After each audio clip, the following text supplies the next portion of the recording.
Purification.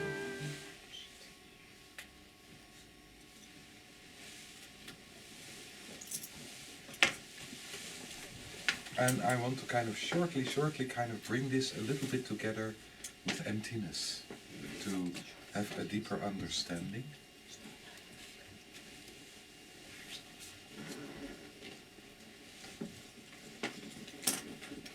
So when we look to the whole process of inner growth, the toughest and the first part of inner growth is basically accepting yourself and come to a stage where you are able to move inside yourself, to the depth of yourself, to layers where you wake up, you can witness, to move into the here and now, to observe. And from the whole movement between the witness and the observer, there is this kind of link into freedom in which we don't get so easily hooked again in our emotions. There is nothing wrong with our emotions. Our emotions are basically connected with our instincts.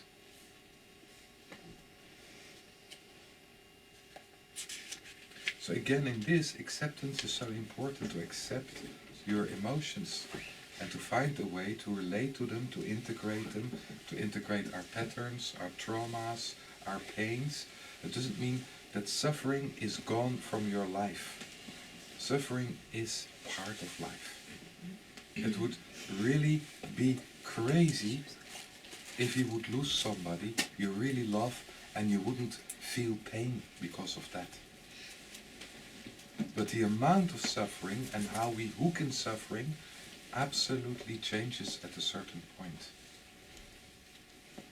And partly because there is the self-confidence and the deep inner knowledge that every experience in life we move through will pass. Nothing is forever.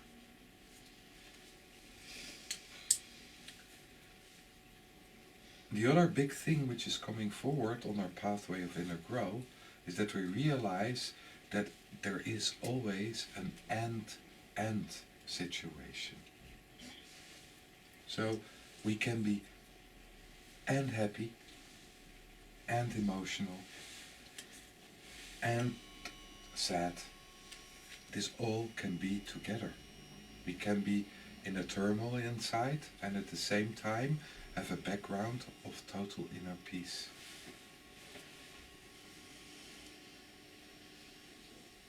It's not either or. So to realize the depth of end brings you to a state which is called enlightenment, which is basically a moment. And we don't want to be really in states, because states tend to become dead. You know, it's not very healthy to be in a state of bliss, because in the end the state of bliss becomes dead. There must be a movement in which we, even the most joyful moment, are able to sacrifice, to let go for the next moment. This is what life is about. And what we see, if we're able to move like this, is that every experience we have is refining and refining and refining. And this process of refinement is purification. And this is when we kind of move from being, which is so much connected with enlightenment and the state of enlightenment, into a deeper layer of ourselves, which we named existence. Existence through emptiness.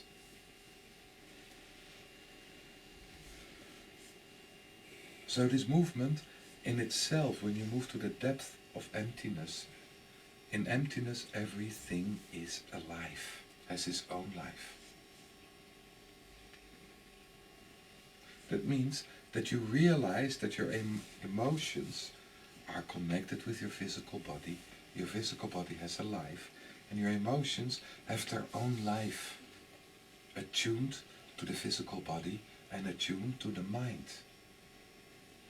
A lot of emotions are coming forward not because the physical body is in a difficult situation or under threat, but because our mind decides that our system is under a threat. And there's a lot of illusion in this. Part of these illusions we are all kind of in these 5 days are more or less confronted with is rejection. Of course, to reject another person is one of the most cruel things we can do to another person. And we often reject because we so deeply feel rejected. So the pain is too much, and then we kind of, reject. But the question is, can we really reject? What are we rejecting? And so often, when we look into this and into the depth of this, what we are rejecting are parts of ourselves. Parts we have a difficulty to integrate. And these parts we kind of recognize maybe, or sometimes just purely fantasize, project, imagine in another person.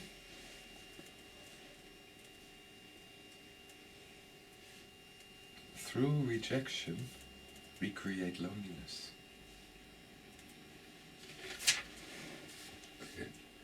Through rejection, we create loneliness. And again, loneliness is one of the feelings which are inside ourselves,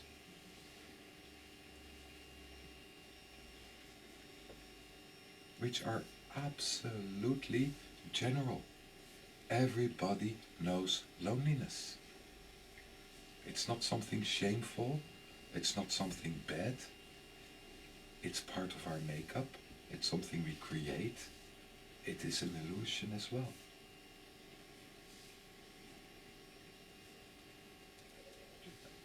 When you move to the depth of purification, that means that everything which is not yours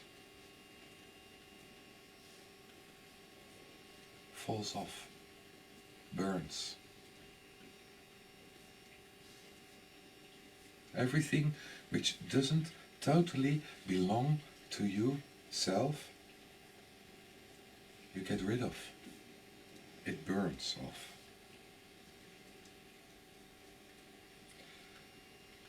And that's such an incredible liberation. Because all the have-tos, all the pretense, all the adjustments we're making, not to be rejected, all the effort we do to be good, all the effort we do to deserve our existence, falls away. We just exist. We can be natural ourselves. This is the highest goal we can reach, the freedom to be ourselves. It's so simple. And in these states are not needed. It is what it is.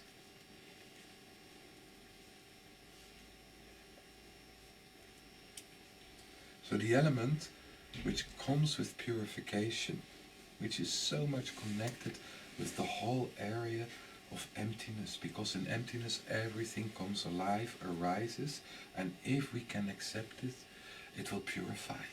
The whole movement is a movement of refinement and purification.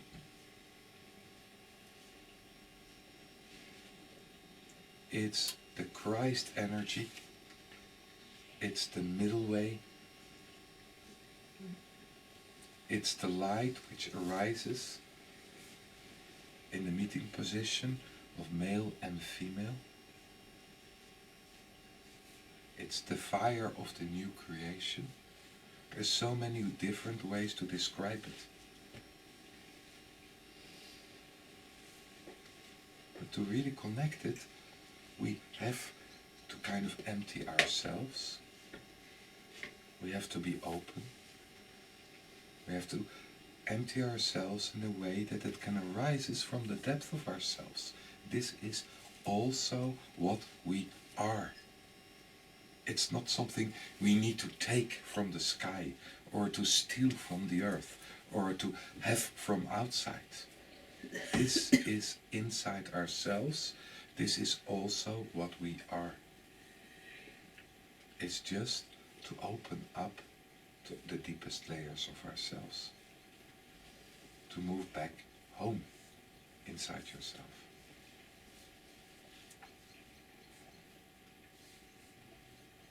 So fire is a purifying. It refines. And this morning we made a meditation with Pauli in which we kind of were throwing things in the fire, putting yourself in the fire. This is purifying.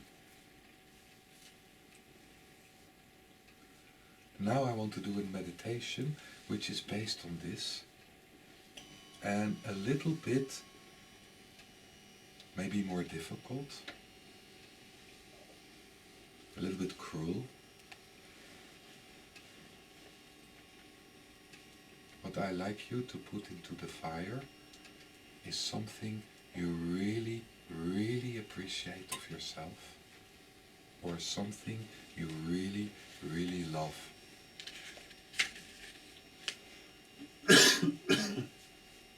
If we put our love in the fire, it purifies. And it purifies of all the hooks,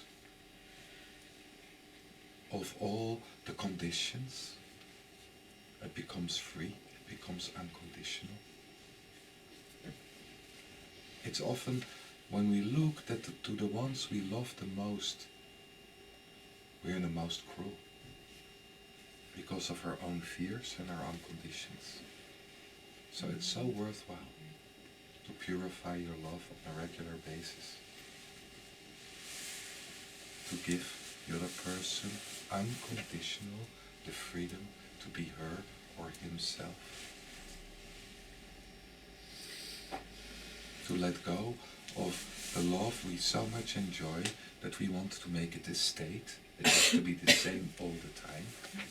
It cannot develop anymore. And the more it has to stay the same, the more it becomes a state, the more it becomes conditional.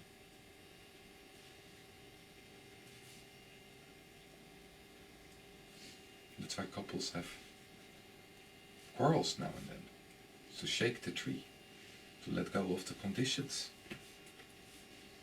to purify, to find each other again in a deeper way. This is not bad. It's sometimes very helpful. When the anger rises up with a lot of fire in it and passion, it's the passion basically you feel for the other person. The passion of love.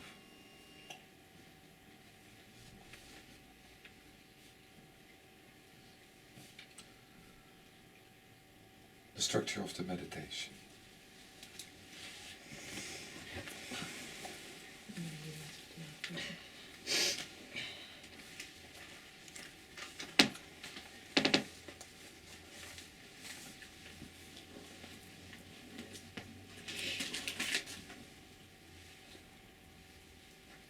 I'd like you to connect with the ID.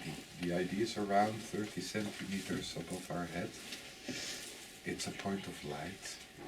It's connected with our own inner light, spiritual light, soul, essence, whatever you would call it. And at the same time with the source of light in the universe. From which we are part.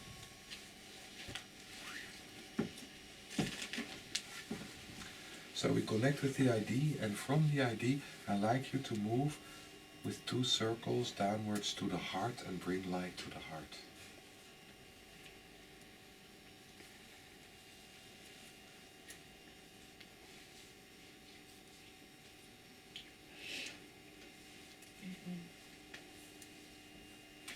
And then after that we move with 2 circles downwards to the basis of the body, to the root, which is around here, above the coccyx. Wortelcentrum? Naar het wortelcentrum, Ja. boven het stuitje.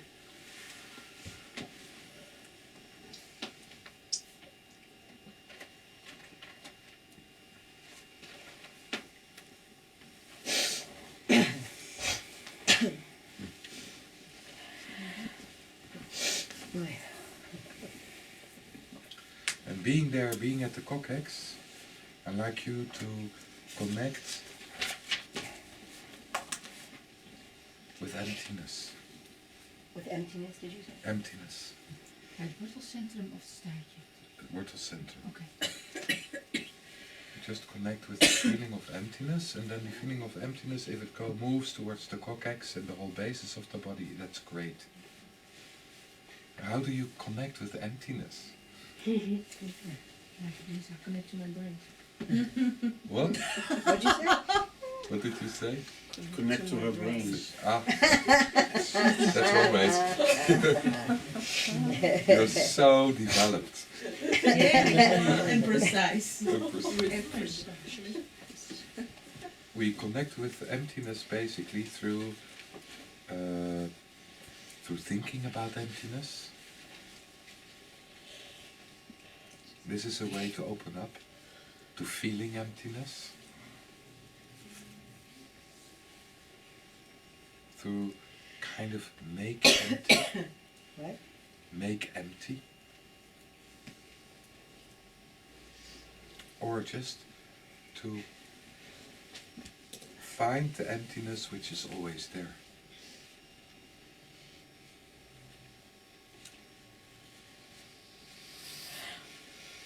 So then what I like you to do is from the emptiness, when you kind of have a connection with emptiness, invite fire to come up. Through you, around you.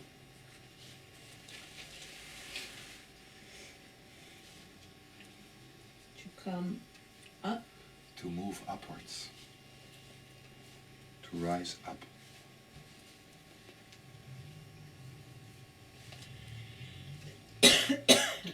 Within the fire? Is this what? No, from the emptiness you invite fire to move up. Through you, around you.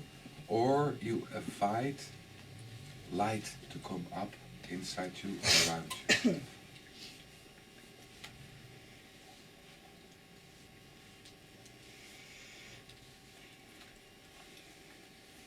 So, when you feel that even if it's the tiniest light starts to rise up, just allow it.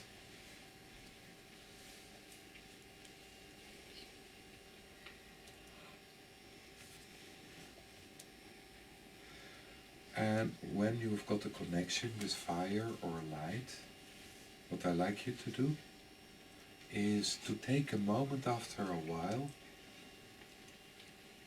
to let go into the fire or the light, something which is really, really precious to you.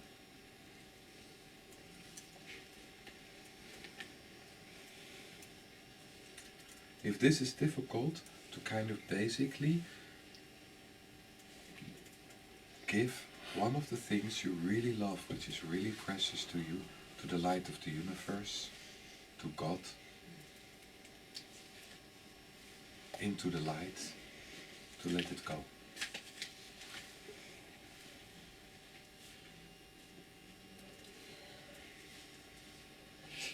So after that we connect with our feet, and from our feet we kind of let ourselves, or our awareness, consciousness, move a little bit into the ground or a lot into the ground. And then there will be a little bit of music.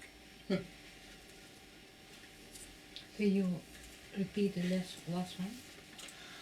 The feet? In the end, you connect with your feet, and then you let yourself sink a little bit or a lot into the ground. Just to invite your energy to move down into the earth.